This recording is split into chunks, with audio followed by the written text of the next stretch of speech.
famed author Clive Cussler. The hero Dirk Pitt. Killed a Soviet patrol guard. We better get a make on this guy, quick. You're a monumental pain in the ass. Dirk Pitt, you sly son of a bitch.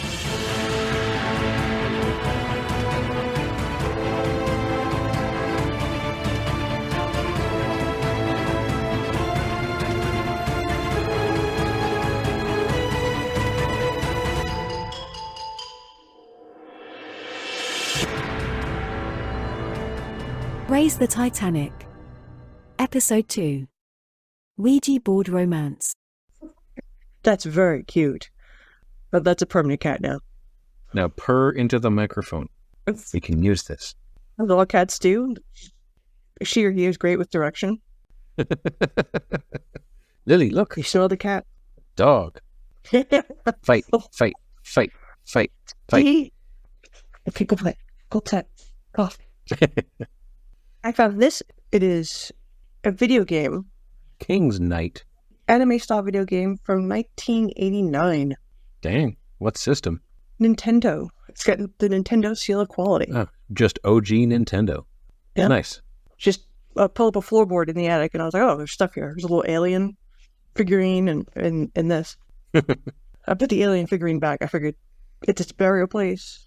That's where it needs to go. A Nintendo game from 89 that looks like it's still in the wrapper is probably worth some money, though. You think? It's not like Pac-Man or anything. It's not.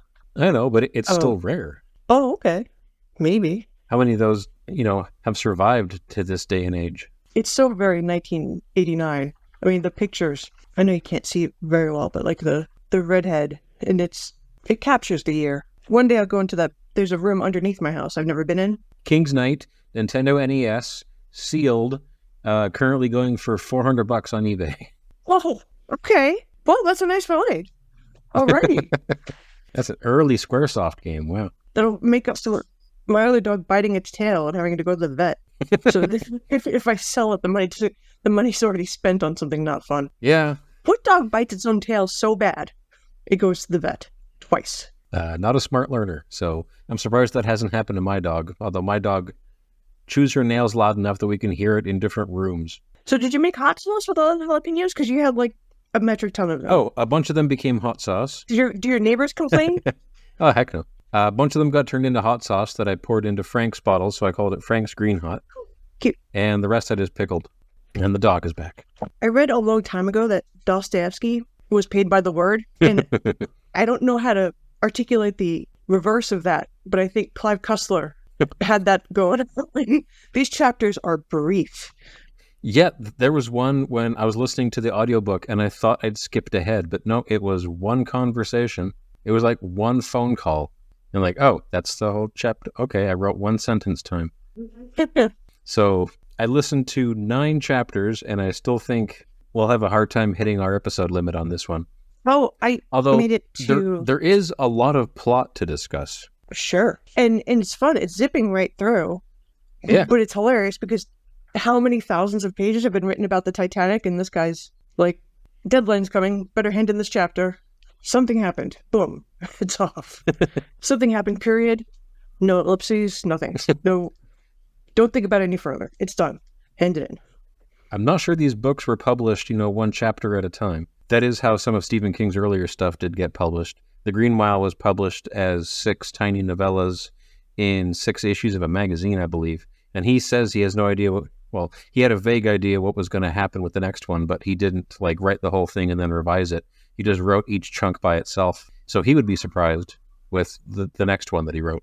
Stephen King's amazing. I remember as a kid reading him and thinking, and everybody saying, oh, it's just pulp fiction. It's dreadful. It's garbage. And he's written, I don't know how many hundreds of books. He's an amazing author. He's finally getting recognized for it. I'm glad he doesn't have to die to get the recognition he deserves as a fantastic author. That seems to be how it goes with horror. John Carpenter movies, every time they came out, were panned by critics.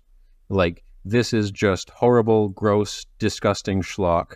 Who would go see this? This is terrible. And his movies made a ton of money. He made the highest grossing independent film of all time, and that stood for 15 years.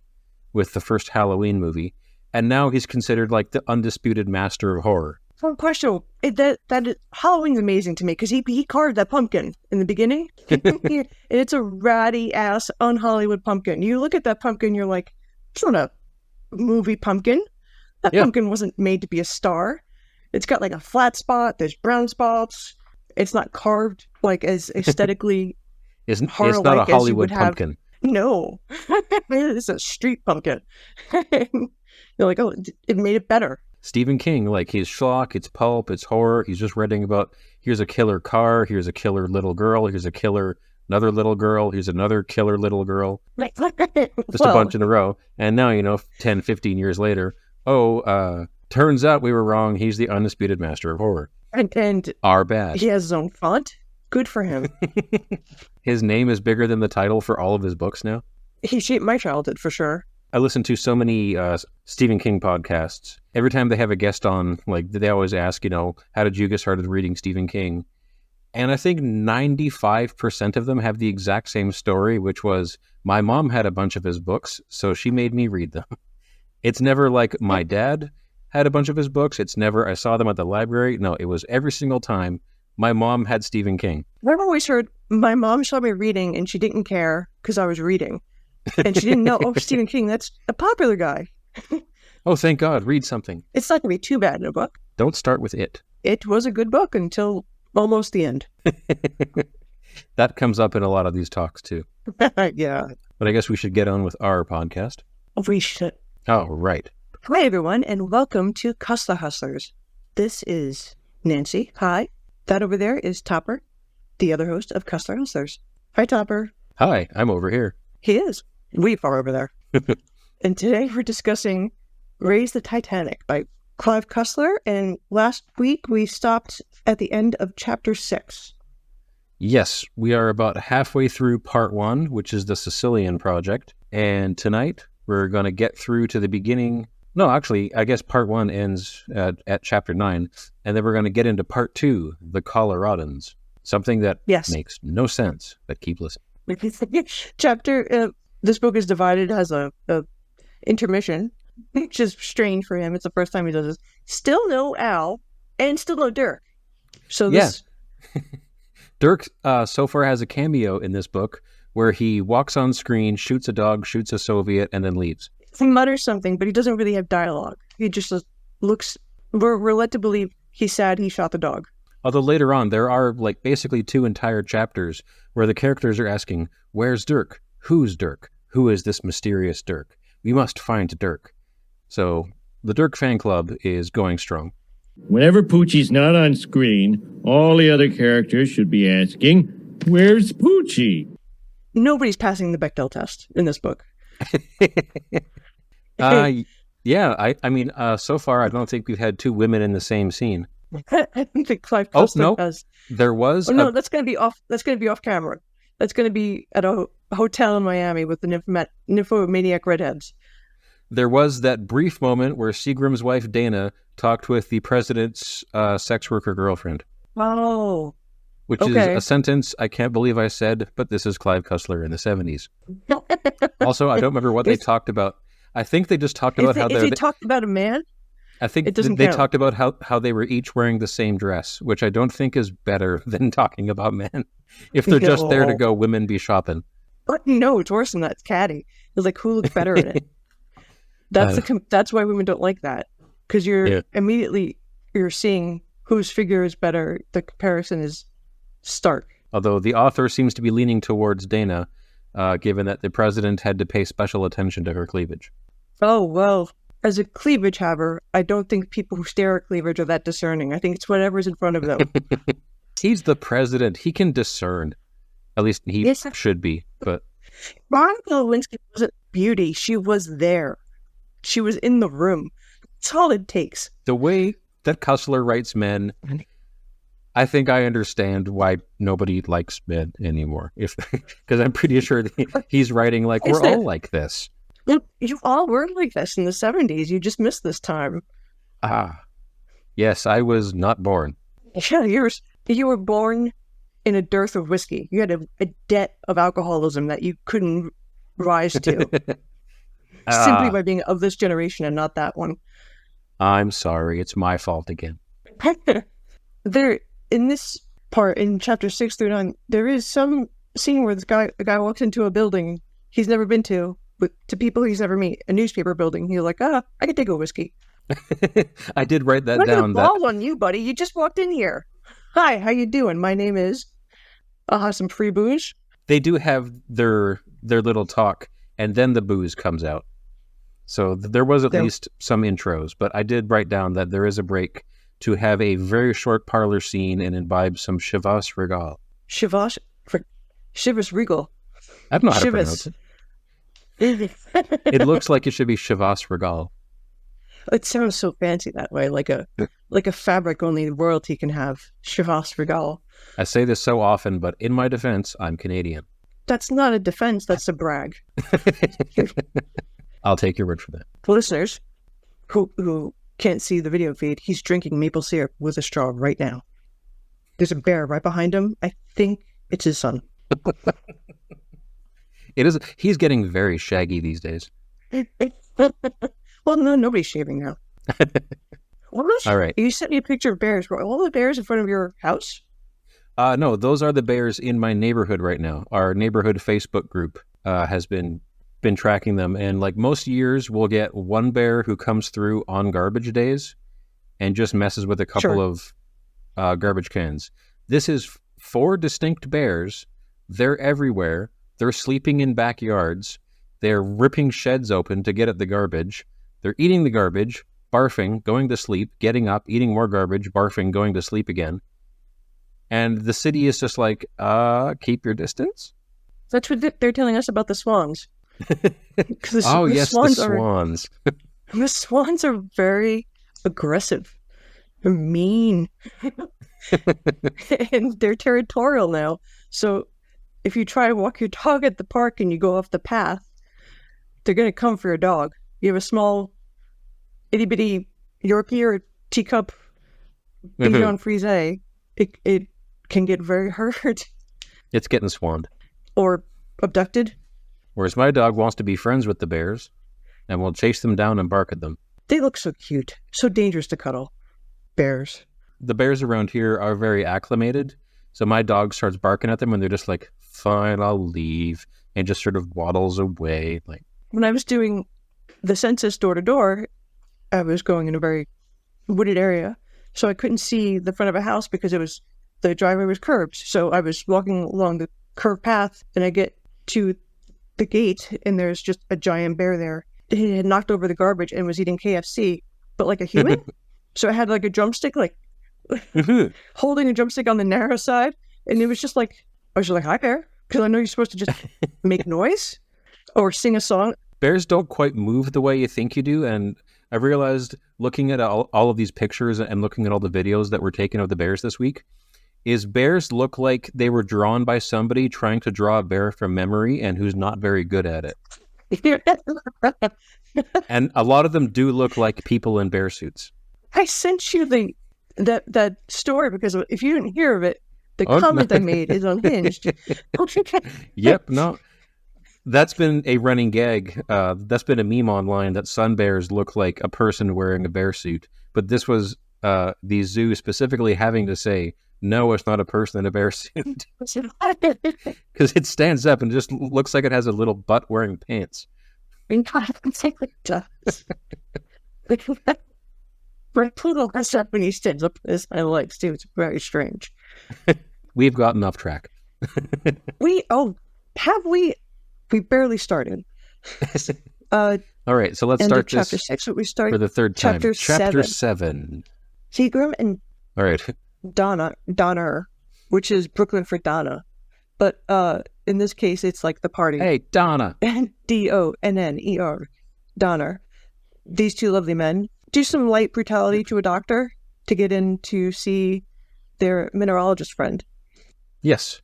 I just wrote down that Seagram threatens him until they get into Copeland's room. Because Copeland got shot in the side, but he's all patched up. But he also got winged on the head and his skull is cracked. He's going to have migraines for a long time. But that doesn't matter. Seagram has to yell at him.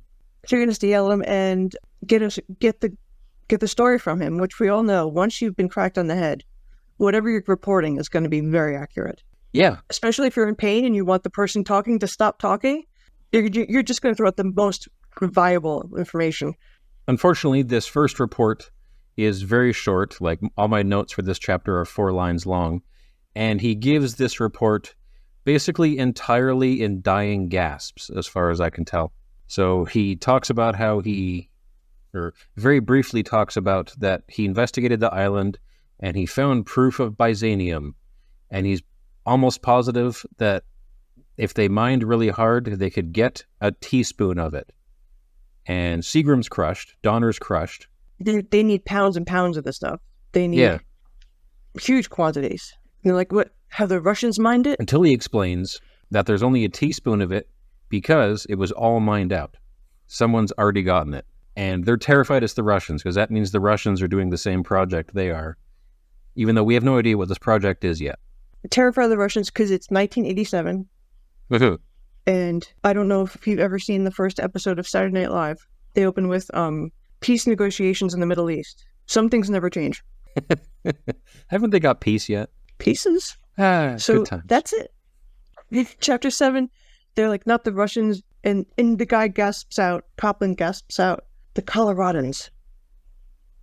And then he drifts back to unconsciousness briefly. But he comes, when he wakes up, he's got the receipts. Or he had the receipts, then lost the receipts. But he's going to tell of what he found. My notes for chapter 9 are a lot more extensive, because I think that's our first proper parlor scene. But first, we have to dip back to Prevlov in Russia. Oh, Prevlov. We go to Prevlov. The Russian Dirk Pitt. His house is grand. He's got real chandeliers and silk carpets. Tapestries, chartreuse, and a kimono. To let you know, the Wix, he's wearing a silk kimono. And nothing under it. Given. And there were 2 glasses. Goes without saying. I don't care if he was wearing an Elmo costume under that kimono. It would not be more disturbing than 2 glasses of chartreuse. Is he a Klingon? What human drinks chartreuse?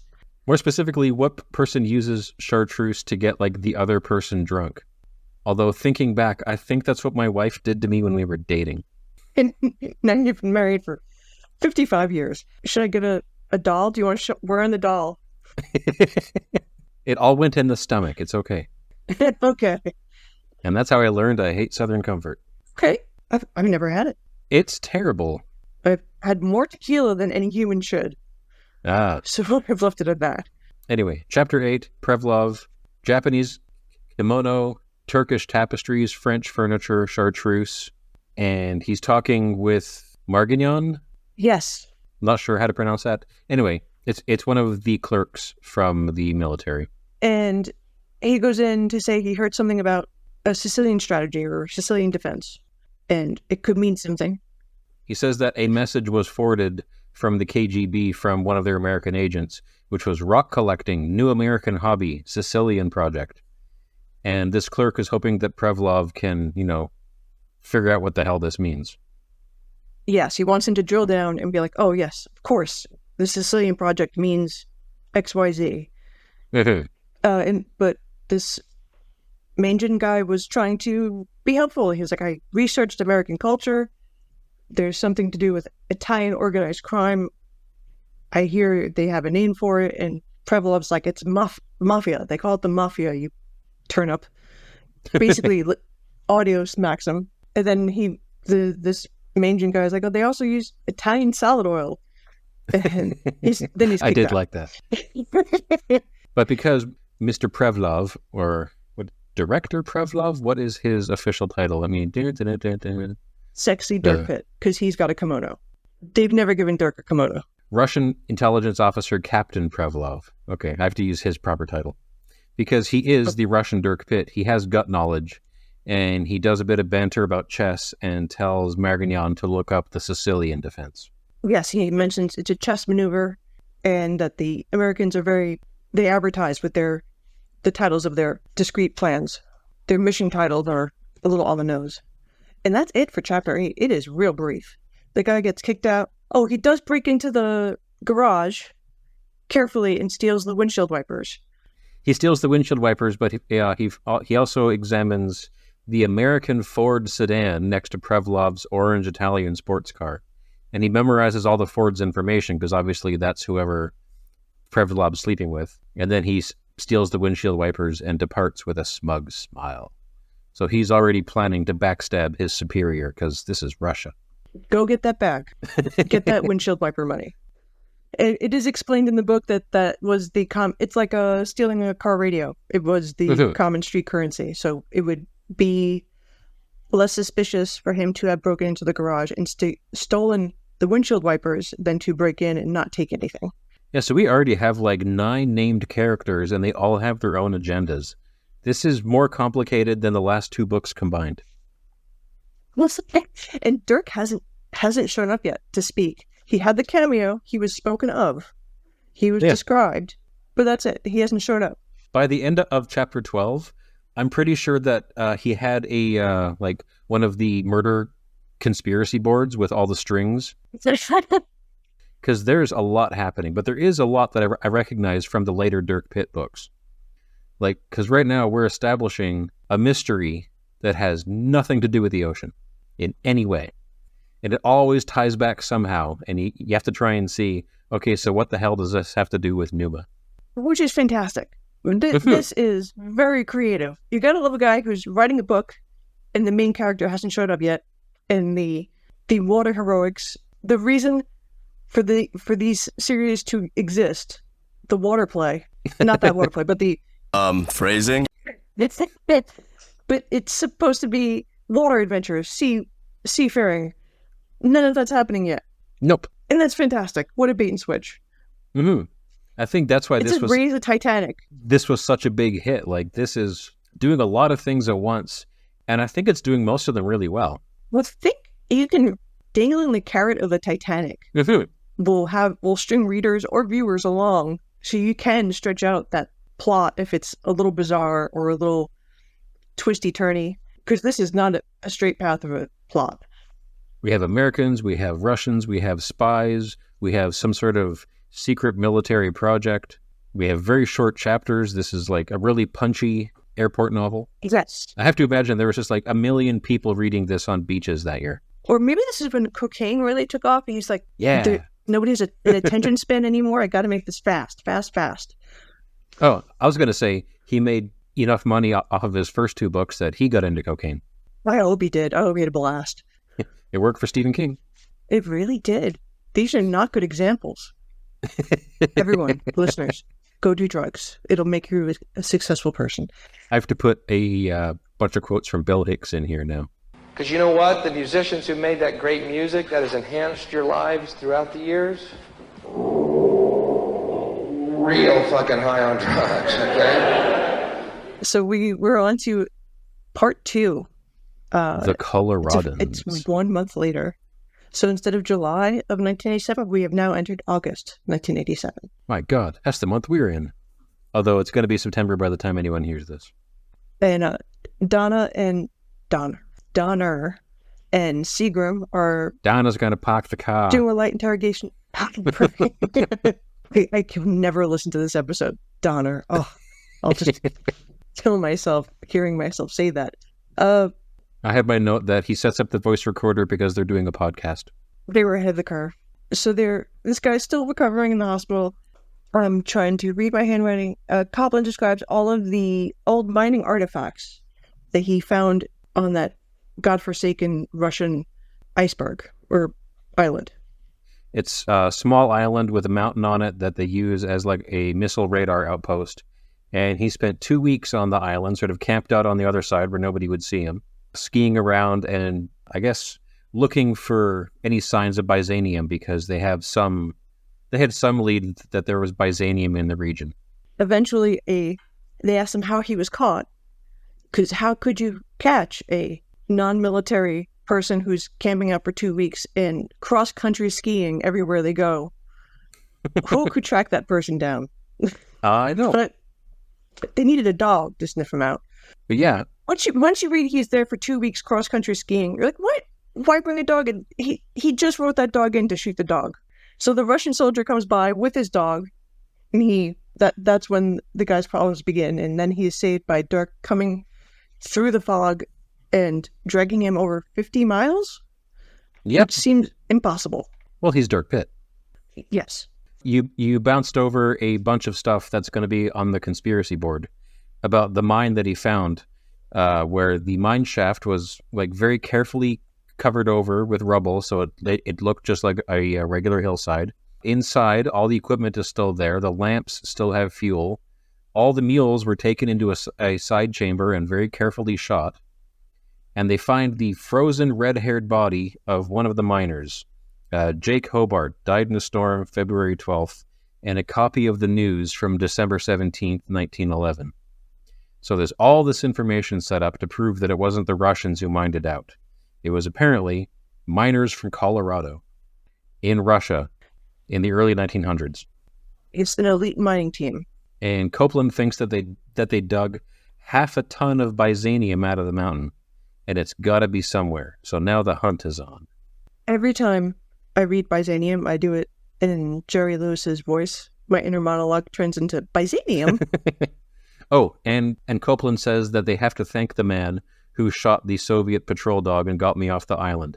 He did it as calmly as if he did it every day before breakfast. He does. And he says the name Dirk Pitt, and he never saw him again.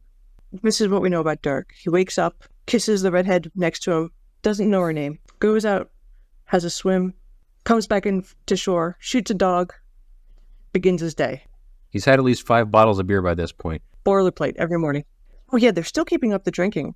I am convinced between this book and the previous one, he spent 10 years in a coma because he is not good to his body. I mean, we have a character named Seagrams. There's a lot of drinking happening in this. Hey, they make ginger ale too. It's lovely. I guess. But now we bounce into chapter 10, which is a Sandecker chapter. And my notes just say, there's still no Pitt. Where's Pitt? I want Pitt. Yeah, the Sandecker chapter. Sandecker is just a mustache that answers the phone and squawks. Wah! Yeah, this is Why'd you bother me? like short phone call and one line that I couldn't believe. And I'm going to have to put the clip from the audiobook into this episode, but I'm also going to have to bleep it judiciously. Why are you bleeping a podcast that goes out on the internet? It's where the naughty words live. Okay, fine. I'll leave it in. And what's the quote? For me. I know our dear listeners can hear it in the clip. Seagram calls him, and it's the middle of the night, and he says, Did I wake you up? Oh, my God. And Sandecker says, Oh, hell no. I never retire before I write 5 chapters on my autobiography, rob at least 2 liquor stores, and rape a cabinet member's wife. Okay, what are you after, Seagram? That's the witty banter from this book. I'd forgotten, because I read that quite some time ago, and as soon as you started, I was like, I heard you gasp. I'm going to leave that in. I read it in the book, I gasped. I'm like, Jesus, that's funny. That's witty banter. I had to rewind because I also thought I heard that wrong. You know what? I'm going to work that into conversations, because if I say it, it will be funny. People are like, what? The next PTA meeting I go to is going to be fire. Please record that for legal purposes. Sure. And I think that brings us to chapter 11. The entire point of the phone call was so Seagram can ask, do you know a Dirk Pitt? I have no proof, but I think he's associated with Numa.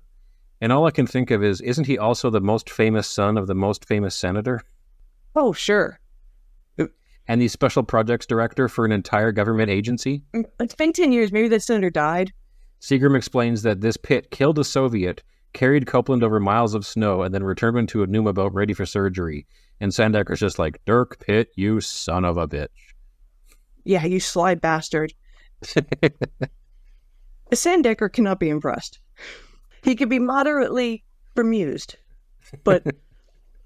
It's just that, oh, that Dirk, and then rolling his eyes, and then freeze frame, and the audience laughs.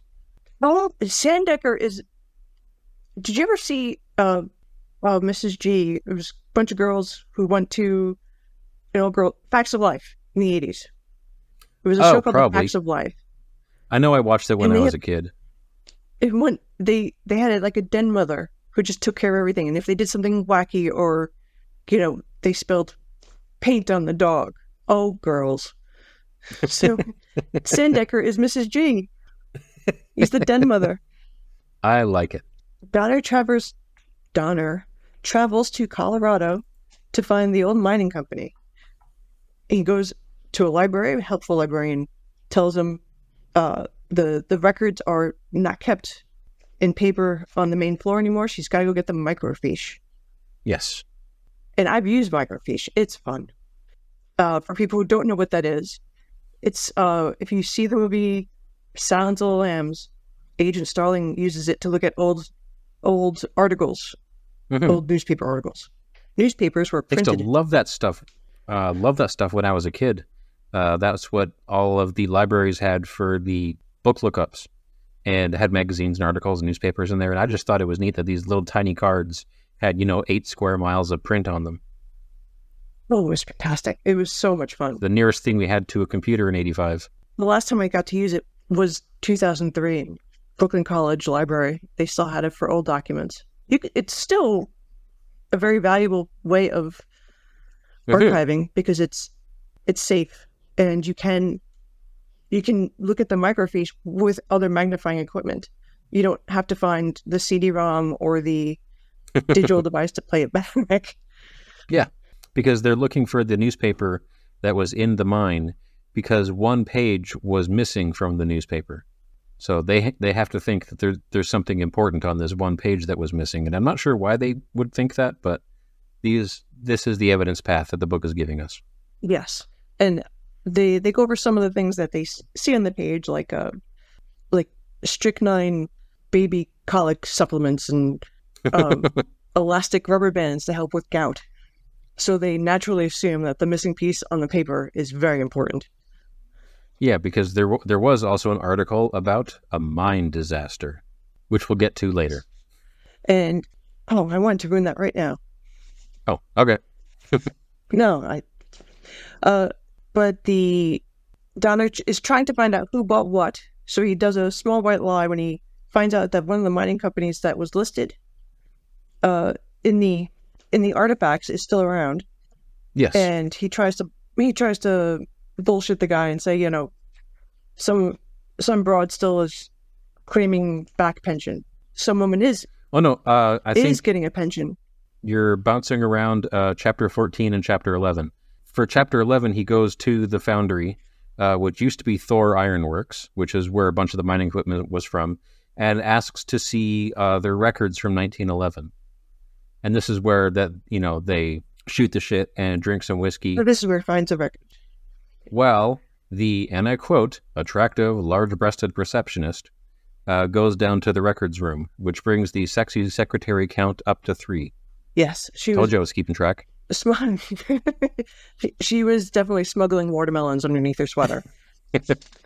All I have written for chapter 12 is Gene Seagram. Nobody's named Gene anymore. But I was going to say, I have a lot written for chapter 12, but what I have written for chapter 12 is, if you don't mind me going off on a bit of a tangent here. But okay, I do it all the time. I told you about a dog funeral. Yeah. How is that relevant? Go ahead. You do you. Let's hear chapter your 12 tangent. Takes place at Meta headquarters, which is disguised as a storage company in Washington. They talk about all the land acquisitions for the Sicilian project installations, which are going to be all along the border, all the way around the country. We still don't know what they're for. There's also none around Alaska or Hawaii, so I guess those don't matter. And there's absolutely nothing suspicious. And he gets a call from the Army Records Bureau guy, and he has the info for James Hobart, the dead miner. And he was a miner, and then he served in the Colorado Regiment in the Philippines during the Philippine-American War. His widow is still alive, despite the fact that, he died in 1911, and that there's a bit about how the May-December romances were common for retired soldiers. So he was like 30 and married a 15-year-old. So she's only like 90 years old when the book takes place, and she's still collecting a pension. But I went on a bit of a rabbit hole looking at why he fought in the Philippines, and I didn't know that the United States annexed the Philippines after the Spanish-American War. Didn't know that either. The Philippines declared independence and kicked out Spain after their war. And then the United States went, no, you're not independent. You're one of ours now. And then there was an American-Philippine War. The president was captured in 1901, and the war was declared over with a victory for the United States. Resulted in the death of 200,000 Filipino civilians, although some estimates have it up to 200,000. Although some estimates have it up to 1 million. And in retaliation for the jungle warfare tactics, which were deemed unfair, the U.S. carried out reprisals and scorched earth campaigns and forcibly relocated many areas to concentration camps. Oh my God. And the United That's States, horrifying. and that remained the case until the United States granted Philippines independence in 1946. Well, I didn't think that was that late. that's Yeah. Oh, well, where's Lee Greenwood when you need him? But anyways, the important part of that chapter was he gets the widow's name and address in Los Angeles. And now we get to a chapter that's one sentence. But going back to the pensioners, I was talking to my mother-in-law, and she was alive when the last Civil War widow passed away. So the last person getting a pension for the American Civil War, which 1860, 1864. Yeah, because it was like a 55-year-old, like he got married like 30 years after the Civil War to somebody who was like way younger than him. And it's wild how... Oh, yeah. He was robbed with a cradle, and he was 1 foot in the grave, 1 foot on the banana peel. Some say I'm robbing the cradle, but I say she's robbing the grave. May, December doesn't even cut it. It's more like a Ouija board romance. Oh. And that's the name of the episode. But, that's a great visual. Anyway. Well, we're here to paint with words. Yes. So they know that the guy Hobart, who they found dead in the mine in Russia, was from Colorado, but he's also reported in that paper to have died in that mining accident that they find on the microfiche. Yeah. And this is a mystery, a quandary. How could you die in two places? It must be a cover-up. It must be a secret clandestine operation, which is what we're here for. Yeah. Clive does old-timey secret clandestine well. And now we're in chapter 14, which is another parlor scene, which is Donner out for lunch with a Mr. Young, a mining expert. But because it's Clive Cussler, starts off with the sexy waitress taking their order, bending over so they can see her underwear, and then Mr. Young gestures to the waitress's butt and says he wishes he could have that for Christmas. And being a waitress had to be so much fun. Oh. So I'll start the sexy waitress count. We're up to 1. Let's see if we can get to 3 by the end of the book. What happens if we get to 3? Do we get like a chauvinist award? Like a boob trophy? Just one boob on it? I think we get a prize, and the prize is we do a non-Cussler book one of these days. Anyway, I've been talking for like 5 minutes, but yeah. Harry Young is 78 years old and a mining historian. And this is the guy Donner's telling, some guy died and his grieving widow is now trying to claim the pension. And this guy just so happens to be the great nephew of the guy he's making stories about. Yeah, so he gets caught in his federal lie. But he does prove that he works for the government. He does whip out the official ID and says that he still would like this information. And you're gone. Oh, he froze. And you're back. I think you dropped. God damn it. Can you hear me? Oh, I can hear you now. Guess not. Okay. Oh, god damn it. Should we leave it here for tonight? I guess. Try shaking your computer. Timmy Turner, my name is Timmy Dimmadome, owner of the... Dang it. Listeners, the audio died right here. So we are going to wrap this up right now, and we will finish untangling the web of Chapter 14 on our next episode. This has been Cussler Hustlers. Your hosts have been Topper and Nancy. Find us on Twitter and Instagram at Cussler Hustlers.